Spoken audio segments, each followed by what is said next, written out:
عامر سیاح صاحب، آپ کی نظر میں ہم بات کر رہے ہیں پی ٹی آئی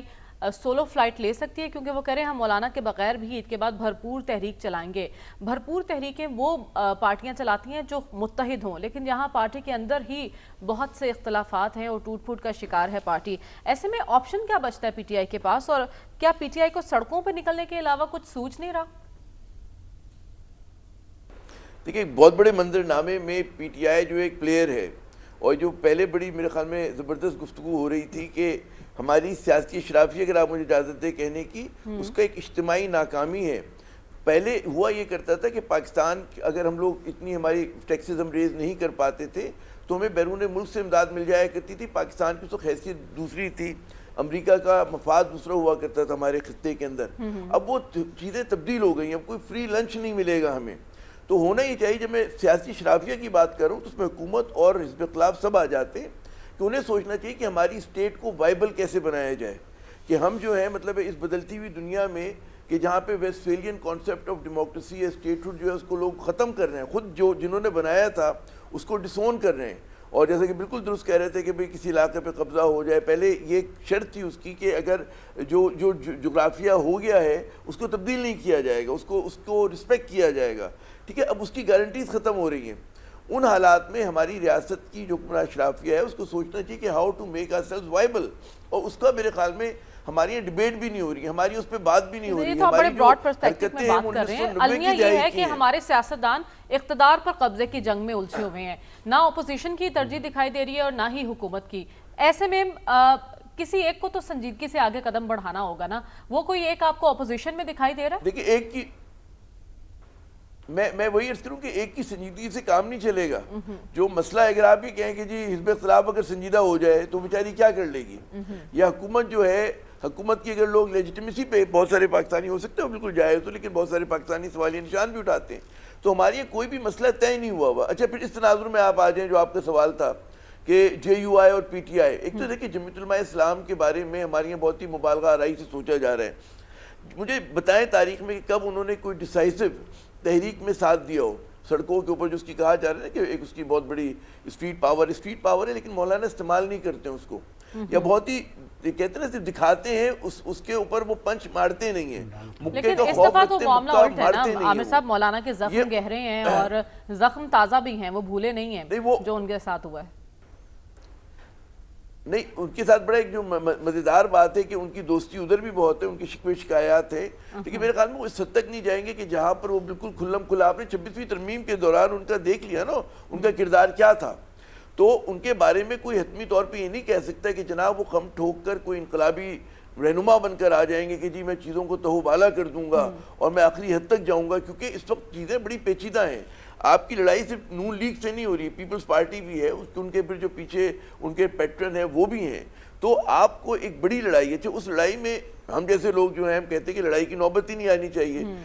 جب کامن سینس اگر پریویل کرے تو بھائی مل جل کر آپ ایک راستہ متعین کر لیں کہ جی پاکستان کے آگے بڑھنے کا ایماندارانہ راستہ کیا ہوگا، کہ جس میں ایک ایسے الیکشن کمیشن کی ضرورت نہ پڑے کہ جو متنازع ہو، الیکشن دھاندلی زدہ نہ ہو، اور آپ ایک کوئی فیر ایک اس پہ کر کے آپ کہیں جی ملک کو اس پہ آگے لے کے جانا ہے۔ ہماری یہ وہ چیز طے نہیں ہو رہی ہے، اور جب تک وہ طے نہیں ہوگی، اگر کوئی سمجھتا ہے کہ جی پی ٹی آئی تنہا، دیکھیں اگر خدا نخواستہ لوگوں میں اتنا غصہ آ جاتا ہے، لوگ سڑکوں پہ نکل آتے ہیں، تو وہ تحریک پی ٹی آئی کے ہاتھ میں نہیں ہوگی۔ وہ سڑکوں کی ایک اپنی ایک میکینکس ہوتی ہے۔ ہمارا بہت بڑا ملک ہے، ہماری کنٹرڈکشنز کی نوعیت بہت مختلف ہیں۔ ہماری یہ بنگلہ دیش کا تجربہ نہیں ہو سکتا، ہمارے یہ بلوچستان کے الگ مسائل ہیں، کے پی کا الگ ایک کلچرل اس کا مزاج ہے، کراچی الگ ہے، لاہور الگ ہے، ایک بڑا ملک ہے ہمارا، اس میں ڈائیورسٹی بہت ہے۔ تو ہمیں دعا کرنی چاہیے کہ اس کی نوبت نہ آئے کہ کوئی تحریک چلائے، کہ خدا نہ خواستہ اگر ہاتھوں سے نکل گئی، ہماری اسٹرانگ اسٹیٹ نہیں ہے، it is a brittle state. تو اس برٹل اسٹیٹ کے اندر ہمیں چاہیے فہم و تفہیم سے بات کریں، اسٹیک ہولڈرز بیٹھے، کوئی بیچ کی راہ نکالیں کہ جہاں پر پاکستان کو آگے بڑھنے کا، دیکھیں دنیا کہاں جا رہی ہے، ہمیں سینس آف ارجنسی ہونی چاہیے۔ مسئلہ صرف بیٹھنے کا ہی ہے نا، یہاں کوئی بھی بیٹھنے کو تیار نہیں ہے، اگر بیٹھیں گے تو اپنے مفاد میں، ملک کے مفاد کو پیچھے رکھ کر۔ عامر ضیاء صاحب، آپ کی نظر میں مقامی حکومتوں کے بغیر جمہوری سسٹم مؤثر بن سکتا ہے؟ جی بالکل نہیں بن سکتا۔ پھر میں جو بار بار لفظ استعمال کرتا ہوں حکمراں اشرافیہ یا سیاسی اشرافیہ، تو انہی کو یہ کریڈٹ جاتا ہے